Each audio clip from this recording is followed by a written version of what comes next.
Hello guys, welcome to biology revolution. आज हम हमारा 11th स्टैंडर्ड का जो कि चैप्टर नंबर 7 सेल डिवीजन जो हमने स्टार्ट किया था उसका सेकंड लेक्चर है, जिसमें आज हम देखने वाले हैं कि बेसिक माइटोसिस वगैरह कैसे होता है। इसके पहले वाले लेक्चर में हमने पढ़ा था कि कैसे फेसेस डिवाइडेड होते हैं, जिसके अंदर इंटरफेस होता है और हमारा एम फेस होता है। इंटरफेस के अंदर हमने देखा था कि हमारे पास it is the longest phase, जिसके अंदर भी 3 सब फेसेस होते हैं। ये सब के बाद हमने चेकिंग किया था कि सबसे पहला हमको जो तरीका मिला था सेल डिविजन्स का, बेसिक वो कौन सा था, ए माइटोसिस। ठीक है, सबसे पहला, जिसमें ए माइटोसिस एक simplest mode of cell division होता है, जहां पे हम देखते हैं कि जो न्यूक्लियस होता है वो धीरे धीरे एलोंगेट होते रहता है। बाद में एक पार्टीशन होने की वजह से न्यूक्लियस अनइक्वली डिवाइड हो जाते हैं। Okay, and followed by cytoplasm भी क्या हो जाता है, डिवाइड हो जाता है। तो ये था आपका ए माइटोसिस। अगर नेक्स्ट बात करें, हमारे पास इसमें आता है माइटोसिस, जो कि मेन बात एक it is a type of a cell division. अगर जानते हैं हमारे माइटोसिस में, तो यहाँ पे क्या होता है, कभी भी दो आइडेंटिकल डॉटर सेल्स का क्या होता है, यहाँ पे फॉर्मेशन होता है। ओके, दो आइडेंटिकल डॉटर सेल्स मतलब क्या होंगे, जब भी न्यूक्लियस के साथ अकॉर्डिंगली साइटोप्लाज्म डिवाइड हो जाएगा तो आपको दो आइडेंटिकल सेल्स कभी भी मिलने वाले, आइडेंटिकल मतलब सिमिलर मिलेंगे। इवन ये जेनेटिक भी सिमिलर होंगे, इवन ये अपने फिनोटाइपिकली भी क्या होंगे, सिमिलर होंगे। आइए देखते हैं हमारे पास माइटोसिस करने के लिए, अगर मतलब सेल डिवीजन करना है तो इसमें कौन कौन से स्टेप्स होने वाले। तो सबसे पहला होता है काइरोकाइनेसिस, सेकेंड होता है साइटोकाइनेसिस।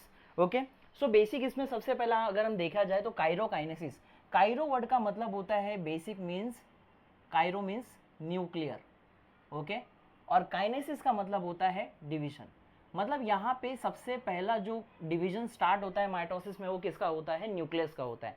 ओके, देन एक बार जब ये न्यूक्लियस टोटली डिवाइड हो चुका रहता है तो उसके बाद होता है cytokinesis, where cyto stand for cytoplasm and again cyto kinesis stand for division. मतलब यहाँ पे क्या होने वाला है कि जो आपका एक बार न्यूक्लियर डिवीजन हो गया तो उसके बाद डिवीजन स्टार्ट हो जाता है हमारा साइटोप्लाज्म का, और साइटोप्लाज्म डिवाइड हो गया तो मतलब दो सेल्स टोटली क्या हो चुके हैं, यहाँ पे डिवाइड हो चुके हैं। देखिए इसका इंपॉर्टेंस क्या है या सिग्निफिकेंस क्या है, मैं आपको बता दूं। इसके अंदर कैसा है कि अगर कभी भी हमको कभी चोट लग जाती है, वाउंड हो जाता है, या हमारे कोई सेल बहुत ज़्यादा पुराने हो जाते हैं, तो ये सबको वापस से नया बनाना पड़ता है। तो नए बनाने के लिए हमको कौन सा प्रोसेस लगता है, माइटोसिस का लगता है। ठीक है, इतना ही नहीं, आपके बॉडी के अंदर जो भी ग्रोथ होता है, आपकी बॉडी का जो ग्रोथ होता है, आपका डेवलपमेंट जो होता है, ये सब किसके मदद से होता है, माइटोसिस की मदद से। बिकॉज जितना ज़्यादा सेल डिवीजन होगा उतना ज़्यादा बॉडी का ग्रोथ होगा। इवन आपके बॉडी के अंदर जितने भी पुराने सेल्स होते हैं, जो ओल्ड वाउंड सेल्स होते हैं, इनको क्या किया जाता है, इनको भी रिप्लेस किया जाता है with the help of mitosis. तो माइटोसिस का आपके बॉडी में काफ़ी ज़्यादा इंपॉर्टेंट रोल है, ठीक है, बॉडी ग्रोथ के लिए सबसे ज़्यादा। अब इसमें सबसे पहले बात करते हैं तो जो काइरोकाइनेसिस होता है, काइरोकाइनेसिस के अंदर हमारे पास टोटल 4 सब फेसेस होते हैं। ओके, ये तो मेन खुद ही एक फेस है माइटोसिस के अंदर। सबसे पहला फेस है काइरोकाइनेसिस, ठीक है, सबसे पहला phase karyokinesis, second phase your cytokinesis. Okay, अब मैं बोल रहा हूँ कि जो काइरोकाइनेसिस है उसके अंदर भी टोटल 4 सब फेसेस है। जब ये 4 सब फेसेस कंप्लीट हो जाएंगे तो किस पे स्टार्ट हो जाता है, साइटोकाइनेसिस पे। तो आइए देखते हैं कि पहला वो 4 सब फेसेस क्या है। ये जो आपने ऑलरेडी पहले भी आपके लोअर स्टैंडर्ड्स में सुना है नाम, जिसमें आपको सबसे पहला लिखा गया है प्रोफेस। ठीक है, प्रोफेस मतलब क्या, ये सबसे इनिशियल फेज होने वाला है। इसके अंदर क्या क्या होगा वो देखते हैं हम। ये आपको एक सेल के बारे में दे दिया है कि इसका एक खुद का सेल मेम्ब्रेन है, ठीक है, जो रेड कलर का ये सेल मेम्ब्रेन है, अंदर का एरिया साइटोप्लाज्म है। ये जो ब्लू कलर का लाइनिंग है बेसिकली आपका न्यूक्लियर मेम्ब्रेन है, और अंदर का जितना भी ये आपको क्रॉस वॉल्स में दिख रहा है, एक थ्रेड लाइक स्ट्रक्चर जैसा दिख रहा है, वो क्या है आपका, ये आपका है मेन जेनेटिक मटेरियल। ठीक है, या इसी को हम बेसिक क्या बोल सकते हैं, यहाँ पे इसको हम बोला जा सकता है क्रोमेटिन। ठीक है, तो यहाँ पे ध्यान दीजिएगा, ये आपका क्या प्रेजेंट है, यहाँ पे क्रोमेटिन प्रेजेंट है। और क्रोमेटिन के साथ न्यूक्लियस के अंदर प्रेजेंट होते हैं न्यूक्लियोलस, ठीक है, जो कि बेसिकली आरएनए का सिंथेसिस करने के लिए, राइबोसोमल सिंथेसिस करने के लिए सबसे ज़्यादा हेल्पफुल होते हैं। ठीक है, उसी के बाद बात करें, हमारे साइटोप्लाज्म के अंदर प्रेजेंट होता है ऐसे 2 टाइप के बेसिक हमारे पास सेंट्रियोल्स। ठीक है, 2 टाइप नहीं बोल सकते, 2 सेंट्रियोल्स हैं। वैसे सेंट्रियोल्स यहाँ पे एक ही होने वाला था, लेकिन यहाँ पे सेंट्रियोल डिवीजन करने वाला है जस्ट सेल, तो सेंट्रोल्स भी क्या हो जाते हैं, यहाँ पे डेवलप हो जाते हैं। तो आपको मैं एक चीज सबसे ज्यादा इंपॉर्टेंट, बहुत बहुत ज्यादा इंपॉर्टेंट बताना चाहूंगा कि कभी भी कोई भी टाइप का सेल डिवीजन हो, आइदर इट इज माइटोसिस और इट कैन बी मियोसिस, कभी भी जो आपके जो न्यूक्लियर पार्ट होते हैं, ठीक है, एक आपको पता है कि ह्यूमन के अंदर टोटल कितने क्रोमोसोम होते हैं, 46 क्रोमोसोम होते हैं। तो अब अगर इनको डिवाइड करना है इक्वली, तो मतलब आपको क्या करना पड़ेगा, अगर 46 एक को देना है, 46 दूसरे को भी देना है जब डिवीजन होगा, तो मतलब मुझे इसका नंबर क्या करना पड़ेगा, डेवलप करना पड़ेगा। तो 46 multiply by 2 which is equals to 92। Okay, तो कभी भी सेल डिवीजन होते टाइम पे जो भी कंडीशन 2n की होती है वो सीधा कितनी पहुंच जाती है, 4n पहुंच जाती है। ये चीज़ सबसे इंपॉर्टेंट ध्यान रखिएगा। इवन सिर्फ आपका जेनेटिक मटेरियल डबल नहीं हो जाता, साइटोप्लाज्म के अंदर जितने भी ऑर्गेनल्स होते हैं उनका भी क्या हो जाता है, डेवलप हो जाता है। ठीक है, डबल होने की वजह से क्या हो जाता है कि दोनों सेल्स को इक्वली सारे कंटेंट क्या कर सकते हैं, हम बांट सकते हैं।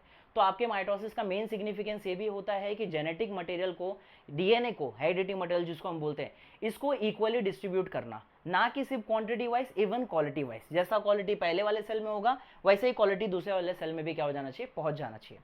ठीक है, तो आइए देखते हैं यहाँ पे प्रोफेस सबसे पहला जो है आपके पास। तो आपने इनके नेमिंग समझ में आ गया कि कौन सी चीजें कहाँ कहाँ पे है। तो प्रोफेस में कैसा होता है कि जो भी आपका क्रोमेटिन मटेरियल होगा, ठीक है, मैं आपको ये बता देता हूँ, जो भी आपका क्रोमेटिन मटेरियल है अंदर, जो ये जेनेटिक पार्ट है, ये धीरे धीरे कैसा हो रहा है, देख सकते हैं आप, थोड़ा क्रोमोसोम का शेप ले रहा है। मतलब ये क्या हो रहा है, यहाँ पे थोड़ा कंडेंस होता है। ओके, बेसिकली यहाँ पे क्या हो जाएगा, थोड़ा सा कंडेंस। तो सबसे पहला पॉइंट ही आपका ये होता है कि यहाँ पे क्रोमोसोम या क्रोमेटिन मटेरियल स्टार्ट कंडेंसेशन। आपको ये देख के पता चला, सबसे पहले आपने खुद ही ऑब्जर्व कर लिया कि क्रोमेटिन मटेरियल कंडेंसेशन होके थोड़ा बहुत कैसा हो गया, क्रोमोसोम लाइक अपीयरेंस इसके अंदर थोड़ा बहुत आ रहा है। ओके, यहाँ तक आपको समझा। अगर आप न्यूक्लियर मेम्ब्रेन पे थोड़ा ज्यादा फोकस करेंगे तो यहाँ का न्यूक्लियर मेम्ब्रेन और यहाँ की न्यूक्लियर मेम्ब्रेन बहुत बड़ा फर्क दिखेगा आपको। ये क्या बताना चाहता है कि यहाँ पे जो भी न्यूक्लियर मेम्ब्रेन है वो धीरे धीरे क्या हो रहा है, गायब होना चालू हो रहा है। It means the nuclear membrane start disappearing. Okay, तो यहाँ पे न्यूक्लियर मेम्ब्रेन धीरे धीरे क्या हो रहा है, डिसअपियर हो रहा है। ये सेकंड पॉइंट भी किसने देखा, आपने ही ऑब्जर्व किया। ओके, आगे बढ़ते इसी के साथ यहाँ पे आपको क्या दिख रहा है, जो सेंट्रियोल्स दो पास पास में थे वो दो सेंट्रियोल्स थोड़ा क्या हो रहे हैं, अपोजिट साइड मूव होना चालू हो रहे हैं। ठीक है, एक दूसरे से थोड़ा दूर जाते हुए दिख रहे हैं। मतलब क्या होने वाला है, यहाँ पे जो भी आपका सेंट्रियोल्स वगैरह होंगे, ये जो भी सेंट्रियोल्स का पार्ट है ये आपका सेंट्रियोल्स है। ठीक है, सेंट्रियोल्स का क्या काम है हम आगे देखेंगे, बहुत ज्यादा इंपॉर्टेंट रोल है। ये सेंट्रियोल्स मूव कर रहे हैं अपोजिट पोल के तरफ। ठीक है, ये कैसे मूव कर रहे हैं, अपोजिट पोल के तरफ। जैसा आप यहाँ पे देख सकते हैं, आपके मेटाफेस वाले स्टेज में देखेंगे तो यहाँ पे एक सेंट्रियोल है और एक यहाँ पे सेंट्रियोल है। मतलब क्या, सेंट्रियोल अपने पार्ट से धीरे धीरे दूर जा रहे हैं और दूसरा वाला जो बेसिक क्या कर रहा है, अपोजिट पोल की तरफ मूव करना चालू कर रहा है। ये पॉइंट भी किसने ऑब्जर्व किया है, आप ही ने ऑब्जर्व किया है। तो आपको क्या क्या पता चला कि nuclear membrane start disappearing, your chromatin material gets condensation. Okay, धीरे धीरे क्या होने लगेगा, थिक होने लगेगा एक प्रॉपरली। उसके बाद आपने देखा कि जो सेंट्रियोल है वो भी क्या कर रहा है, अपोजिट पोल की तरफ मूव कर रहा है। And your last fourth point is basic, आपको दिख रहा है ये जो न्यूक्लियोलस है यहाँ पे वो आपको गायब होता हुआ दिख रहा है। मतलब यहाँ पे जो न्यूक्लियस था वो यहाँ तक पहुँचते पहुँचते टोटली क्या हो गया, डिसअपियर हो गया। तो ध्यान रखिएगा, दो चीजें डिसअपियर होने वाली है, एक तो न्यूक्लियर मेम्ब्रेन, दूसरा क्या है आपका न्यूक्लियोलस। ठीक है, तो ये चार बेसिक पॉइंट आपको बहुत अच्छे से ध्यान रखने हैं। चलिए आगे बढ़ते हैं, यहाँ पे हमारा प्रोफेस कंप्लीट हो जाता है। ये था जो पहला वाला आपका ये सेल, इसको हम बोलते हैं अर्ली प्रोफेस। कि अर्ली प्रोफेस में क्या हुआ है। ठीक है, प्रॉपरली आपको क्या क्या चीजें होते हुए दिख रही है। तो आपको देखने मिलता है कि सेंट्रियोल्स डेवलप हो जाते हैं। ठीक है, और भी अदर चीजें क्या हो रही है इसके अंदर, 2n कंडीशन 4n कंडीशन में बदल जाती है। उसके बाद यहाँ पे क्या होने वाला है कि आगे कंटिन्यू प्रोसेस होने वाला है। ठीक है, अर्ली के बाद ये आ गया आपका लेट प्रोफेस। ठीक है, ये कौन सा प्रोफेस है आपका, लेट प्रोफेस, जहाँ पे आपको थोड़ा बहुत मूवमेंट होते हुए दिखेगा, क्रोमेटिन मटेरियल कंडेंस होते हुए दिखेंगे, न्यूक्लियर मेम्ब्रेन न्यूक्लियोलस गायब होते हुए दिखेंगे और सेंट्रियोल्स अपोजिट तरफ मूव होते हुए दिखेंगे। आइए सेकंड इस पे टॉपिक पे बढ़ते, जो क्या है आपका कौन सा, मेटाफेस। मेटाफेस में आपको क्या क्या दिख रहा है कि इसके अंदर और इसके अंदर आप खुद ही चेंजेस ऑब्जर्वेशन कीजिए क्या होगा। यहाँ पे आपका जो क्रोमोसोम होगा या क्रोमेटिन मटेरियल है वो कंप्लीटली कंडेंस हो गया। यहाँ पे क्या था, यहाँ पे कंडेंसेशन तो था लेकिन यहाँ पे वो स्टार्ट हुआ था। ठीक है, कंप्लीट नहीं हुआ था। तो सबसे बहुत बोलते हैं ना इंपॉर्टेंट पॉइंट क्या है कि यहाँ पे जो आपका क्रोमेटिन होगा वो इंपॉर्टेंटली क्या हो जाएगा, कंप्लीटली गेट्स कंडेंस। ठीक है, बहुत ज़्यादा अच्छे से कंडेंस हो जाएगा और ज़्यादा कंडेंस होने की वजह से, ज़्यादा सिकुड़ने वगैरह, मतलब एक जगह पे अरेंज होने की वजह से आपको ये थोड़ा पहले वाले से शॉर्ट दिखेगा। मतलब थोड़ा सा साइज में क्या दिखेगा, छोटा दिखेगा। तो ये सबसे पहला इंपॉर्टेंट पॉइंट है कि यहाँ पे क्रोमेटिन मटेरियल आपका कंप्लीटली क्या हो चुका होता है, कंडेंस हो चुका होता है और साइज में थोड़ा सा क्या हो जाता है, शॉर्ट हो जाता है। ओके, चलिए सेकंड आपको क्या दिख रहा है, यहाँ पे क्रोमोसोम कैसा भी अरेंज था, यहाँ पे आपको दिख रहा है क्रोमोसोम प्रॉपरली अरेंज हो गया। ठीक है, प्रॉपर एक लाइन में अरेंज हुआ है। यहाँ पे न्यूक्लियर मेम्ब्रेन गायब होते हुए दिख रहा है। ठीक है, it start to disappearing. Okay, nucleolus भी बेसिकली कैसा होता है, it also start to disappearing, not completely disappear, लेकिन यहाँ पे भी धीरे धीरे स्टार्ट हो रहा होता है। तो आप ये पॉइंट में क्या लिख सकते हो, सीधा बात लिख सकते हो कि जो न्यूक्लियर मेम्ब्रेन है एंड न्यूक्लियोलस है ये दोनों ही क्या हो चुके हैं, इट गेट्स कंप्लीटली डिसअपियर। मतलब पूरे तरीके से अब यहाँ पे क्या हो चुके हैं, गायब हो चुके हैं, कंप्लीटली डिसअपियर हो चुके हैं। ओके, नेक्स्ट पॉइंट आपको क्या समझ में आ सकता है यहाँ पे कि आप देखोगे यहाँ पे किस भी तरीके में आपका क्रोमेटिन मटेरियल प्रेजेंट था, यहाँ पे आप देखोगे एक लाइन में अरेंज हो गया, ओके। और इस जिस लाइन में अरेंज हुआ इस पार्ट को हम बोलते हैं, it is also known as metaphase plate, ठीक है, या इसी को हम इक्वेटोरियल प्लेट भी बोलते हैं। जब भी हमारा क्रोमोसोम एक लाइन में प्रॉपरली अरेंज हो जाए तो उसको हम बोलते हैं मेटाफेस प्लेट पे अरेंज हो जाना। तो आपको नेक्स्ट पॉइंट क्या दिख रहा है, there is a arrangement of chromatin materials, ठीक है। क्रोमेटिन मटेरियल कहाँ पे हो गया, एट मेटाफेस बोलिए आप चाहिए तो, ठीक है, एट योर मेटाफेस प्लेट, ठीक है। और आइदर आप इसको आप इक्वेटोरियल प्लेट भी बोल सकते हैं, इक्वेटोरियल प्लेट। तो आप इनमें से कोई भी पॉइंटर्स को यूज कीजिए, your answer will be right, ठीक है। मेटाफेस प्लेट भी बोलिए चाहे इक्वेटोरियल प्लेट बोलिए, एक ही बात होती है।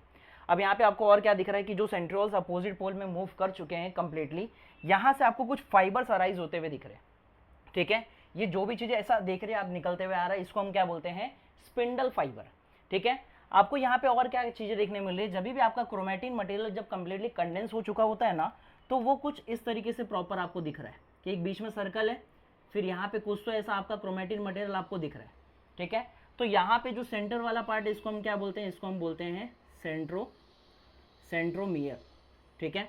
यहाँ पे एक को हम लोग क्या बोलते हैं, एक को हम लोग बोलते हैं क्रोमेटिन, लेकिन जब ये अपने आजू बाजू दोनों सेम जुड़वा के साथ दिखेगा तो इसको हम बोलते हैं बहनों है, ठीक है, बहन जैसे ये, तो इनको हमने बोला सिस्टर क्रोमेटिड, ठीक है। यहाँ पे आप पॉइंट ये ध्यान रखिएगा, जब ये अपने बाजू वाले पार्ट्स के भी साथ दिखेंगे सिमिलर वाले के साथ, तो इसको हम क्या बोलेंगे, सिस्टर क्रोमेटिड। और यहाँ पे जो भी आपका ये ब्लैक कलर का जो फाइबर आपको दिख रहा है, ये अराइज होता हुआ निकला है, ठीक है। ये जो भी आपका ब्लैक कलर का फाइबर अराइज हो रहा है, ठीक है, ये किसके साथ जाके अटैच होता है, ये आपके अटैच होता है मेन सेंट्रोमियर के साथ, ठीक है। इंपॉर्टेंटली आप ध्यान रखिएगा। तो यहाँ पे आप क्या बोल सकते हो कि सेंट्रोमियर के साथ आके कौन अटैच होता है, तो सेंट्रोमियर के साथ अटैच होता है आके एक fibre which is known as a spindle fibre, और it can be also known as spindle apparatus, ठीक है। मतलब ये सीधी बात, दो अलग अलग नाम से आप बात कर सकते हो। तो यहाँ तक आपको समझ में आ गया रहेगा कि आपके दो सेंट्रोल्स अपोजिट पोल पे पूरे तरीके से पहुंच चुके हैं। आपका जो क्रोमेटिन मटेरियल है वो कम्प्लीटली कंडेंस हो चुका है, इवन कंडेंसेशन के साथ वो थोड़ा शॉर्ट हो गया है, अपने सिस्टर क्रोमेटिड के साथ विजिबल है, और इनका सेंट्रोमियर क्या है, बहुत ज़्यादा प्रोमिनेंटली अपीयर हो रहा है। आपको ये देखने मिला कि जो भी सेंट्रियोल्स है वो क्या रिलीज कर रहे हैं, अपने अंदर से स्पिंडल फाइबर अराइज कर रहे हैं, जो कि सेंट्रोमियर पे आके क्या हो जाता है, अटैच हो जाता है, ठीक है। यहाँ तक कि आपको एक रेड कलर के जो आधे फाइबर दिख रहे हैं जो पूरे पहुंचे नहीं है, ठीक है, आपको दिख रहा होगा यहाँ पे ये आधा जाके यहीं पे रुक गया, it is known as a discontinuous fibre, ठीक है। तो डिसकंटिन्यूअस फाइबर स्पिंडल फाइबर को थोड़ा हेल्प करता है, थोड़ा सपोर्ट देता है कि भाई तू प्रॉपरली पहुंच जा, सेंट्रोमियर को पकड़ ले, ताकि उसको बाद में खींच के आपको क्या करना पड़े, तोड़ जाना पड़े, ठीक है। तो यहीं तक का बेसिकली आपका क्या होता है, मेटाफेस के अंदर टोटल पॉइंट्स होते हैं, ये पॉइंट्स आपको इसमें इंपॉर्टेंटली ध्यान रखने, ओके। यहां तक आपको होप सो क्लियर है। तो हम आगे इस पे जाते हैं जो कि हमारा है एनाफेस। 4 सब फेसेस में थे, पहला फेस हो गया prophase, metaphase, then we are moving to the anaphase. अब ये एनाफेस में होता क्या है, ठीक है। एनाफेस में आपको दिख रहा है इसके रिलेटेड और इसके रिलेटेड, आप खुद ही मैच कर लीजिए आपको क्या दिख रहा होगा।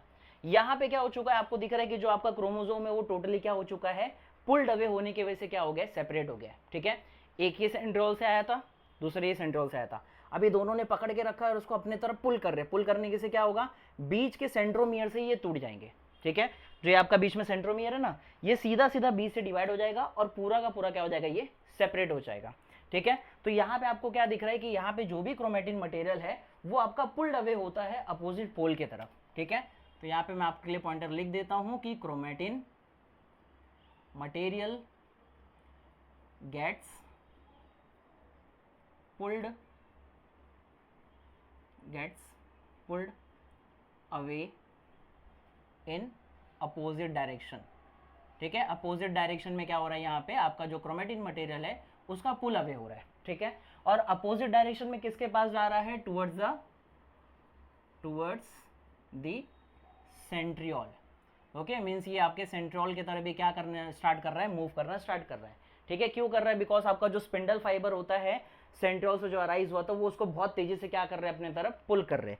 और जब ये पुल करते हैं तो यहाँ पे आपको एक अपीयरेंस देखने मिलता है, the appearance you got is known as a, यहाँ पे आपको एक अपीयरेंस देखने मिलेगा जो कि कैसा दिख रहा है आपको, कि कुछ ऐसा लग रहा है जैसे बनाना होता है उसके गुच्छे को कोई खींच रहा हो, इस तरीके से आपको यहाँ पे अपीयरेंस मिलता है।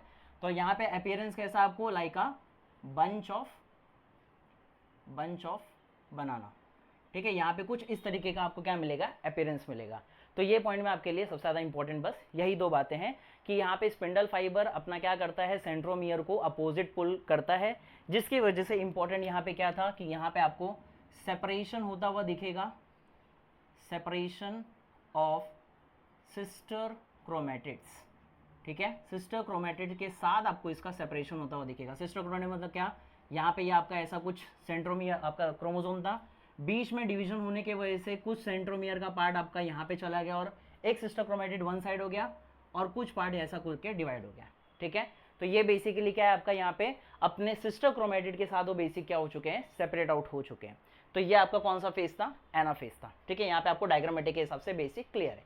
सेंट्रोल अपोजिट पोल में स्पिंडल फाइबर की मदद से सेंट्रोमियर के साथ क्या कर लिया जा रहा है, सिस्टर क्रोमेटिड को एक साइड पे पुल किया जा रहा है। ठीक है, नेक्स्ट अभी यहाँ पे बात करते हैं जो कि है टेलोफेज। ठीक है, अब telophase is your final stage, ये सबसे आपका लास्ट स्टेज है जिसमें आपका ये पूरा 4 सब फेसेस क्या हो जाएगा, खत्म हो जाएगा। अब आप ही देखिए आपको क्या लगता है, क्या क्या ऑब्जर्वेशन देखने मिलता है। इंपॉर्टेंटली आप कभी भी देखो टेलोफेज में आपको क्या लिखना होता है पता है, जो जो चीज़ इसमें गायब करते हैं ना हम लोग, वो चीज़ को यहाँ पे बस प्रेजेंट लिखने का, खत्म हो गया, इतना ही मेन है। तो टेलोफेज में हमको क्या क्या इंपॉर्टेंट होता है कि यहाँ पे आपको दिख रहा है कि जो न्यूक्लियर मेम्ब्रेन गायब हुआ था वो वापस आना चालू हो गया, जो न्यूक्लियोलस गायब हुआ था वो भी वापस आना चालू हो चुका है। ठीक है, आपके जो ये क्रोमोसोम को पुल किया गया था वो दोनों अपोजिट पोल पे कंप्लीटली भी पहुंच चुके हैं। ठीक है, तो आपको क्या क्या दिख रहा है, पहला पॉइंटर अगर आप बोलो तो क्या दिख रहा है आपको कि जो क्रोमेटिन मटेरियल है वो अपोजिट पोल पे चले गए हैं। ठीक है, क्रोमेटिन मटेरियल क्या हो गया है, एट अपोजिट पोल्स। ठीक है, कंप्लीटली अपोजिट पोल पे पहुंच चुका है, यहाँ पे एकदम कंप्लीटली पहुंच चुका है। इसी के साथ आपको क्या दिख रहा है, पहला अच्छा खासा क्रोमोसोम जैसा दिख रहा था, अभी यहाँ पे आपको ऐसा क्रोमोसोम जैसा दिख रहा है क्या, नहीं। तो यहाँ पे सेकंड पॉइंटर आपके लिए इंपॉर्टेंट क्या होगा कि यहाँ पे क्रोमेटिन क्या हो जाते हैं, डीकंडेंस हो चुके होते हैं। पहले कंडेंसेशन होता अब क्या हो जाएंगे, वो डीकंडेंस हो जाएंगे। ठीक है, तो यहाँ पे इनका डीकंडेंसेशन हो जाता है। ठीक है, इनका लेंथ पहले से थोड़ा वापस से बढ़ जाता है, मतलब ये थोड़े लेंथन हो जाते हैं। पहले लेंथ इनका छोटा हो गया था, मैंने आपको बोला था जब भी कंडेंसेशन हो रहा था तो कैसे हो गए, शॉर्ट। अभी वापस से डीकंडेंसेशन हो गया तो इनका लेंथ क्या हो जाएगा, इंक्रीज, नोन एज लेंथन। ठीक है, अगर आप यहाँ तक कि ये भी देखेंगे तो इनका जो इंडिविजुअलिटी था, ठीक है, इंडिविजुअलिटी वो भी इन्होंने लॉस कर दिए। इंडिविजुअलिटी क्या सर, अगर मैं ऐसा देखूंगा क्रोमोसोम को तो अकॉर्डिंग टू आपके जो आपने लोअर स्टैंडर्ड में पढ़े मेटासेंट्रिक, एक्रोसेंट्रिक, सब मेटासेंट्रिक, टेलोसेंट्रिक, तो इसके अकॉर्डिंग आप बता सकते थे कि ये क्रोमोसोम नंबर कौन सा होगा। ठीक है, अंदाजा लगा के बता सकते थे, लेकिन अब यहाँ पे बता सकते हैं क्या, सेंट्रोमियर ही गायब है, क्योंकि अब वो सेंट्रोमियर भी डीकंडेंस हो चुका है। तो यहाँ पे आप सेंट्रोमियर को देख के बता ही नहीं पाओगे, तो इसीलिए बोला गया यहाँ पे जो पर्टिकुलर हर क्रोमोसोम था उसने क्या कर दिया, अपना इंडिविजुअलिटी खो दिया। ठीक है, क्योंकि वो डीकंडेंस हो चुका है। और बाकी जो आपके नॉर्मल से जो पॉइंट आप लिखते हो कि यहाँ पे क्या क्या था कि आपका जो न्यूक्लियर मेम्ब्रेन है, ठीक है, एंड जो न्यूक्लियोलस है, ये क्या हो जाएंगे, यहाँ पे अपीयर होना चालू हो जाएंगे। ठीक है, दोनों साइड पे आपको ये चीज़ें देखने मिलेंगी। तो सर हमारे स्पिंडल फाइबर का क्या, उसका क्या हुआ, पॉइंट तो ये भी इंपॉर्टेंट है। तो सर जो आपका स्पिंडल फाइबर है, यहाँ पे spindle fibre gets absorbed by cytoplasm, मतलब जो भी आपका साइटोप्लाज्म अब यहाँ पे है प्रेजेंट है उसके अंदर आपका स्पिंडल फाइबर अब्जॉर्ब्ड हो जाएगा और पूरा टोटली क्या हो जाएगा, यहाँ पे डिसअपियर हो जाएगा। और आपको ऐसे करके यहाँ पे दो सेल्स क्या हो जाएंगे, दो न्यूक्लियर बेसिकली क्या हो जाएंगे, सेपरेट होते हुए दिखेंगे। ये रेड वाला तो अभी भी आपका सेल मेम्ब्रेन है। अब न्यूक्लियस वापस धीरे धीरे आ रहा था। ठीक है, न्यूक्लियोलस आ चुका है, आपका क्रोमेटिन मटेरियल वैसे प्रेजेंट है, आपका स्पिंडल फाइबर धीरे धीरे क्या हो रहा है, गायब हो चुका है। अब यहाँ पे क्या हो गया, आपका टेलोफेज खत्म हो चुका है। ठीक है, जहाँ पे आपको इंपॉर्टेंट क्या देखने मिला, एक न्यूक्लियर और दो न्यूक्लियर, मतलब आपका टोटल दो न्यूक्लियर यहाँ पे देखने मिले। तो यहाँ पे आप क्या बोलोगे कि दो, बेसिकली आपको क्या देखने मिल रहा है, दो डॉटर न्यूक्लियाई आर सीन, मतलब यहाँ पे आपको दो डॉटर न्यूक्लियाई क्या होगा, यहाँ पे देखने मिलेगा। ओके ओके, दो डॉटर न्यूक्लियाई यहाँ पे आपको क्या होगा, यहाँ पे प्रेजेंट हो चुके हैं। ओके, अब यहाँ पे ये सारा प्रोसेस काइरोकाइनेसिस का तो आपका खत्म हो चुका।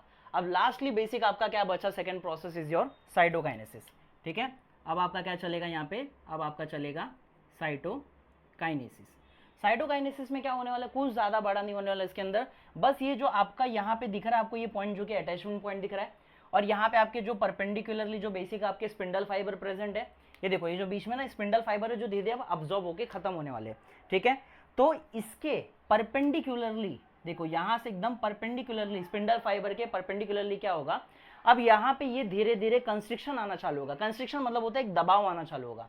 अब ये दबाव की वजह से ये कंस्ट्रिक्शन धीरे धीरे डीप होते जाएगा और ये जो पूरा दो सेल है ये क्या हो चुका रहेगा, डिवाइड हो चुका है। ठीक है, तो यहाँ पे ध्यान रखिएगा, यहाँ पे साइटोकाइनेसिस कैसे होने वाला है, तो यहाँ पे आपको एक कंस्ट्रिक्शंस आते हुए दिखेंगे। ठीक है, और वो कंस्ट्रिक्शन कैसे होंगे, it is perpendicular to the spindle fibre. ठीक है, आपके स्पिंडल फाइबर्स के एकदम परपेंडिकुलर होंगे और बाद में ये धीरे धीरे कंस्ट्रिक्शन डीप होते जाएंगे। जैसा आपको ये जो पार्ट ऐसा अंदर आता हुआ दिख रहा है यहाँ पे इसको हम कंस्ट्रिक्शन बोलते हैं। और ये कंस्ट्रिक्शन या इसको आप फरो बोलो, फरो भी बोलते हैं, कंस्ट्रिक्शन भी बोलते हैं। अब ये धीरे धीरे जैसे जैसे डीप होते जाएगा वैसे क्या हो जाएगा, ये पूरा साइटोकाइनेसिस कंप्लीट हो जाता है और दो सेल यहाँ पे क्या हो जाता है, डिवाइड हो जाता है। तो constriction is perpendicular to the spindle fibre और यही चीज धीरे धीरे कैसे होती है, डिपेंस, मतलब बहुत ज्यादा डीप होती जाती है। थस उसके बाद क्या हो जाएगा आपका यहाँ पे, उसके बाद यहाँ पे आपका दो डॉटर, अब न्यूक्लियाई नहीं होंगे, अब यहाँ पे क्या होंगे, दो डॉटर सेल्स आर फॉर्म, जिनके पास equal amount of cytoplasmic content as well as nuclear content क्या होगा, प्रेजेंट होगा। ओके, तो यहाँ तक आपका साइटोकाइनेसिस क्या हो जाता है, खत्म हो जाता है। ठीक है, कभी भी perpendicular to the spindle fibre होने की वजह से जब सेल डिवाइड हो जाए तो ये एक एनिमल का कैरेक्टरिस्टिक फीचर होता है इंपॉर्टेंटली। यही चीज देखिएगा आप अपने 10th स्टैंडर्ड में जब आपने पढ़ा है तो सिर्फ आपने साइटोकाइनेसिस एनिमल में नहीं, आपने प्लांट में भी पढ़ा है। प्लांट में साइटोकाइनेसिस कैसे होता है, बेसिक प्रोसेस तो उनमें भी ये सब सेम होता है, बस उनके अंदर एक मेटाफेज इसके अंदर क्या होता है, एक सेल प्लेट फॉर्म होता है। ठीक है, अगर मैं यहाँ पे प्लांट्स का केस लिखूँ तो प्लांट्स के केस के लिए इंपॉर्टेंट क्या है कि there is a formation of cell plate जो क्या करता है, दोनों लेटरल वॉल के, मतलब अगर मैं बोलता हूँ कि यहाँ पे एक ऐसा सेल फॉर्म हो रहा था, इसी के साथ जुड़ा हुआ दूसरा सेल भी यहीं पे फॉर्म हो रहा है। ठीक है, जिनके दोनों के पास इनका न्यूक्लियाई प्रेजेंट है अंदर। ठीक है, तो यहाँ पे क्या होने वाला होता है, यहाँ पे ना एग्जैक्टली एक पार्टीशन बनता है, पार्टीशन मतलब डिवीजन बनता है। ठीक है, यहाँ पे धीरे धीरे एक पार्टीशन फॉर्म होना स्टार्ट होता है और ये पार्टीशन इनके दोनों लेटरल वॉल्स के पास जाके क्या हो जाता है, सेपरेट हो जाता है। मतलब इसके भी बाजू के लेटरल वॉल में चला गया, इसके भी सेल के बाजू के लेटरल वॉल में चला गया। लेटरल वॉल में घुसने के से क्या होगा, पार्टीशन की वजह से ये सेल प्रॉपर्ली क्या हो जाएगा, सेपरेट आउट हो जाएगा। तो प्लांट्स के केस में ध्यान रखिएगा, जो सेल प्लेट होता है ये सबसे ज्यादा इंपॉर्टेंट रोल निभाता है, जिसको सेल प्लेट मेथड भी बोला जाता है, जहां पे एक पार्टीशन क्रिएट करता है सेल प्लेट और ये क्या करता है, दोनों लेटरल वॉल, दोनों सेल के बाजू बाजू के वॉल में एंटर करता है और दो सेल्स को क्या कर देता है, ये आपके कंप्लीटली यहाँ पे ये डिवाइड कर देता है। तो इसी तरीके से हमारे पास प्लांट के अंदर बेसिक क्या ऐसा होता है, सेल डिवीजन कंप्लीट होता है। ओके, सो होप सो आपको समझ में आया होगा यहाँ पे हमारा बेसिक माइटोसिस वगैरह कैसे होने वाला था। अगर यहाँ पे प्लांट की बात करें तो यहाँ पे क्लोरोप्लास्ट, माइटोकॉन्ड्रिया, ये सबका भी इक्वल डिवीजन कर दिया जाता है दोनों सेल्स के लिए। ये सिर्फ प्लांट्स के अंदर ही नहीं, हमारे एनिमल्स के अंदर भी क्या होता है, इक्वल डिवीजन होता है साइटोप्लाज्मिक कंटेंट्स का। सो होप्स आपको यहाँ तक का प्रॉपरली समझ में आया होगा। जो भी मैंने आपको इसके बाद ना जैसे आपका माइटोसिस खत्म होता है तो उसके बाद लिखा गया है सिग्निफिकेंस ऑफ माइटोसिस, जो कि मैंने आपको अभी लेक्चर में पढ़ाते पढ़ाते हर एक सिग्निफिकेंस को कंप्लीट कर दिया है। सो होप्स आप एक बार रीड करोगे तो आपको पूरा समझ में आ जाएगा कि सिग्निफिकेंस क्या है बेसिक माइटोसिस का। ओके, सो इसी तरह हमारा इस सेकंड लेक्चर को हम खत्म करते हैं। इसके बाद हमारे नेक्स्ट लेक्चर में होगा हमारा मियोसिस के ऊपर। तो आपको समझ में आया हो ये मैं बहुत आशा करता हूँ। So thank you so much और इसी तरह हमारे साथ बने रहें।